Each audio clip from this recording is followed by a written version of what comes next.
जाडो महिनामा यसरी लोकल भाले खाने यसरी पोल्ने साले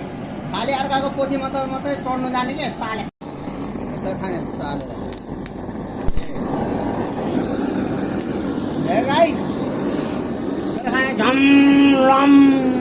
खाने साले यसरी खाने जाडो महिनामा अर्काको पोथीसँग मात्रै जाने कि यो साले घर नबढ्ने खातेलाई त कोही बेला आजदेखि खाने साले ओके गाइस लाइकहरु कमेन्ट गरेर होला यसरी भाले खाने लोकल साले खालि अर्काको पोथी मात्रै चढ्नु जाने कि साले यसरी खाने साले ए गाइस यसरी खाने झमलम खाने साले यसरी खाने जाडो महिनामा अर्काको पोथीसँग मात्रै जाने कि यो साले घर नबढ्ने खातेलाई त कोही बेला आजदेखि खाने साले ओके गाइस लाइकहरु कमेन्ट गरेर होला यसरी भाले खाने लोकल